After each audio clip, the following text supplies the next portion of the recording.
You see, I'm sorry, but I just find that unbelievably offensive. And I'm not even Jewish. It sounds to me, Dan, like you do actually hate Jewish people. No, I believe that Jewish supremacy is the greatest threat to the world today. Right? Do you accept, Dan, that you are just blatantly anti-Semitic? Look, I have an issue with that term. I mean, I think the real Semites are the Palestinians. You are just a brazen anti-Semite, aren't you? I'm honestly gobsmacked. World. That is the purest personification of anti-Semitism right there. You sound like a Nazi. I mean, you've literally spent the last 20 minutes on an anti-Semitic rant that makes Kanye look like a choir boy. But do you hate Jewish people? No, I don't. Well, I don't like what they've done. I don't like what their religion preaches. I don't like what's going on in Israel. I don't like their influence over our government. I'm honestly gobsmacked. You sound like a Nazi. What was shocking to me about this interview is how Piers Morgan does not engage with Dan Belzerian's points at all. He just keeps labeling Dan an anti-Semite. This is extremely hypocritical of Piers Morgan, especially when we see how Piers Morgan engages with other guests on the topic of Islam and Muslims and Palestinians. And that's the problem, is you can say whatever you want against Muslims. You can be, super anti-Muslim. You can talk about them and nobody cares. But if you say anything about Jewish people, you get canceled. They, look what they did to Kanye.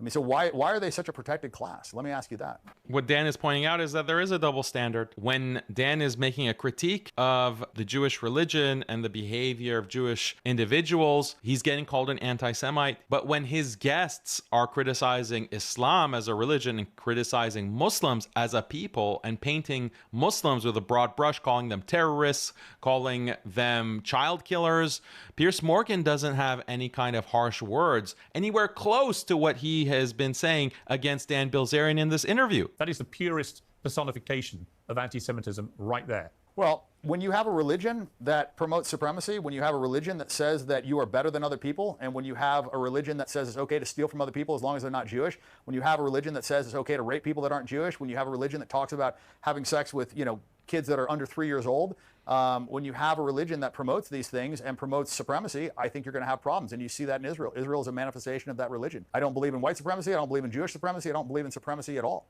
And right now, I think you have massive Jewish supremacy. You sound like a Nazi. Look at how Piers Morgan reacts when he has guests ranting and raving against Muslims. So you tweeted on Friday something that many people found incendiary. You said, never trust anyone who identifies as a Muslim. They may appear as a harmless sheep when they are alone, but when they're in a pack, they will begin to show their tusks. I have zero respect for any individual who identifies as a Muslim, and I may consider the use of force when it comes to Islamists. What did you mean by that? Many people have said, well, why would you say that about, over 1 billion people? So notice that his guest is tweeting, not only smearing all Muslims in the world as terrorists, he's invoking violence. He's inciting violence against Muslims. I have no respect for these people. The majority of the Muslim people identified with Hamas, supported Hamas. Show me how many Muslims out there who condemned Hamas genocide. Why? Is it because Jewish blood? This is what I meant. That the Muslims, as long as they give Hamas cover, I have no respect for them. As long as I identify as Muslims, I have no respect for them. But I've interviewed a number of Muslims on this show who do not support Hamas and have renounced them. Cenk himself came on the show before and immediately denounced what Hamas did on October 7th. I am dealing with a majority of Muslim countries, governments, an entire nation. Don't tell me about an individual here or there. We're talking about a majority of Muslim people. I'm only saying that because who fail to take their moral responsibility. Understand, they fail to take their moral responsibility because it's Jewish people. I understand, but you did say literally every Muslim. You said don't trust anyone who identifies as a Muslim. That's all of them. And what I'm saying to you is So Piers Morgan has no problem if he smears the majority as long as he acknowledges that there are 1 or 2 okay Muslims who aren't terrorists. This is the very low bar that Piers Morgan has for this ranting guest. This is the time to take moral responsibility. What's the point of identifying as a Muslim while people threatening to erase an entire Jewish community. This is not acceptable. This is why I want the Muslim to stand and be clear. Okay. Up to this point, I haven't seen the Muslims taking a moral stand. As long as they fail their moral responsibility, I have no respect for them. Okay. You made your point very firmly there. We're bringing Avram. So Piers just, oh, well, you made your point very firmly there. That's all that Piers has to say to this raving lunatic who is smearing all Muslims in this way and making claims like, these Muslims, they want to kill everyone. These Muslims, they want to wipe out an entire people. This is the claim that he's making. Piers doesn't say, oh, you're engaging in conspiracy theory. This is not the way that you should describe Muslims. That is bigoted and xenophobic. He has nothing to say about that. Imagine if someone had said, or Dan had said, that the Jews want to wipe everyone out, or the Jews are inherently immoral, the Jews are bloodthirsty. Imagine if Dan had said something like that to Piers Morgan. But you have this crazed lunatic making those kinds of claims about Muslims, and Piers Morgan just says, oh, well, yes, you've made your point very strongly. Is this a joke? Then what's funny is that Piers Morgan was so proud of this clip on his show that he plays it for Sam Harris. Sam Harris, as you know, is the neocon Jewish atheist, and look at how he responds. What was interesting about that is that he was really suggesting that the motivating factor behind what Hamas did and why people are supporting them in such big numbers in the Muslim community is because they're Muslims. It's religion-driven. Now, you're an atheist, but what do you think of that, of this idea that it's actually really about religion? Well, I'm going to agree with him. I think what I'm going to say is it should just be obvious to everyone, which is that we have a vast number of people in the Muslim community worldwide, not just in the occupied territories or in Gaza, who are powerfully deranged by religious symbols and their religious identity, which is to say, it is the most important thing to them, but more important even than the deaths of their own children, right? We're talking about a culture, again, I'm not talking about just Palestinians, I'm talking about the Muslim community worldwide in dozens of countries that has produced a seemingly unending supply of suicide bombers over the last 50 years, right? We're talking about societies where phenomenon that should be impossible are simply to be expected. I mean, literally, like. So it's expected that Muslims are suicide bombers. It's not just Palestinians. We're talking about the majority of Muslims worldwide. This is what Sam Harris is saying, that we're all terrorists, basically. Simply to be expected. I mean, literally, like rigging children to explode. Just that, I mean, think of how deranging that is for an army or a police force or an NGO or anyone to have to imagine that a child isn't simply a child, but a child might, in fact, under certain circumstances, be a bomb. Which Muslim is rigging up his or her child to be a bomb? This is complete nonsense that Sam Harris is inventing from the dark corners of his perverse imagination. What Muslims have been sending little children as bombs? It is the Israeli state that has been bombing children using 2,000-pound bombs on apartment buildings that we've seen over the past year, just eviscerating, incinerating Palestinian women and children. That's what the Israeli state is doing. What kind of suicide bombing children are you talking about, Sam Harris? And why isn't Piers calling this out as a deranged anti-Muslim conspiracy theory? He has nothing to say to this Zionist Sam Harris. Some level has simply accepted that there is a different standard held to the Muslim community, right? We all understand that you can stage... How rich. The Muslim community is held to a different standard, yet he is able to spout this conspiracy theory nonsense on Piers Morgan on one of the biggest platforms in the world, and the host is not saying one thing against him, fact-checking him or holding him accountable. Meanwhile, Dan Belzerian says relatively mild things about the Jewish religion and the state of Israel, and he can't get in a word edgewise between Piers Morgan calling him a Nazi and an anti-Semite. A play making fun of Mormonism on Broadway, and it can become the biggest musical in the United States, the Book of Mormon. But to stage such a play about Islam would be unthinkable, and to be unthinkable not. What about a play about Judaism? Would that be thinkable? Where are the plays about Judaism where non-Jews are allowed to mock the Jewish religion? You have plenty of material, again, on the mainstream. People like Sacha Baron Cohen, he is constantly lampooning Muslims, caricaturing Muslims in the most derogatory way. He is celebrated on mainstream media. His videos are allowed to be spread far and wide, and people laugh about that. Where is the counterpart when it comes to mocking Jews and Judaism? Where are the caricatures of Jews and Jews? That's not allowed, right? Because that's anti-Semitism. It's anti-Semitism because you have a different standard for Muslims versus Jews. Because the First Amendment doesn't protect the freedom of speech with respect to Islam, it does. But that protection has been forfeited. It was forfeited long ago because of the tendency in the Muslim community to erupt with just psychopathic rage in response to what it perceives to be the desecration of religious symbols. And so you can insult Islam, and that's considered free speech according to Sam Harris. But if you criticize Judaism, that is anti-Semitism. That is something that has to be banned. And the government is now in the United States implementing laws to ban these forms of quote unquote anti-Semitism. If you go to Europe, if you go to the UK, they've already banned any kind of insult of Jewish religious symbols because that is anti-Semitic. It's not allowed. But you can insult Islam. You can burn the Quran. You can make cartoons of the Prophet Muhammad, peace be upon him. This is all allowed according to the laws of the West. But there's one exception, one religion that you can't mock. And it's not Mormonism, and it's not Islam, it's not Christianity. It's Sam Harris's religion. Could you flip the argument the other way too?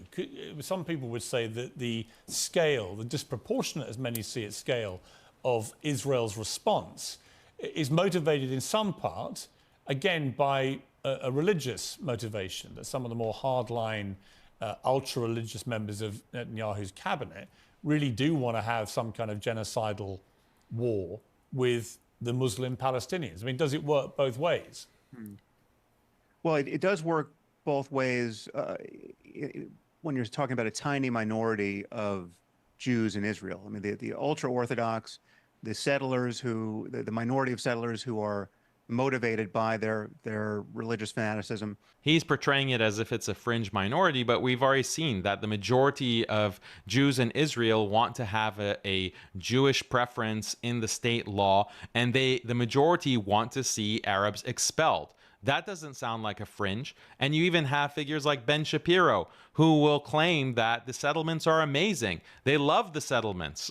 So is Ben Shapiro some kind of fringe extremist? This is the issue. We're dealing with a suicidal death cult that doesn't care about its own civilian casualties. In fact, its own civilian casualties are an additional advantage for it. Yeah, Piers Morgan says, right. He just nods his head. This Sam Harris is describing Islam as a suicidal death cult. They really believe he's taking religious doctrines within Islam, and he's saying that those religious doctrines create terrorism. But we cannot look at Judaism, and we cannot look at Deuteronomy, we can't look at 1 Samuel, we can't look at the Talmud and say, well, these religious teachings are creating supremacy. These religious teachings are creating a genocide and war crimes that we've seen for the past year. That will be anti-Semitism. That's not allowed, but Sam Harris can make all of these inflammatory claims about Islam. Sam Harris, great to talk to you again. I really appreciate you coming on. Great to talk to you, Sam. I really appreciate it. That's how Piers Morgan treats his anti-Muslim guests. Okay, so we have this psycho again.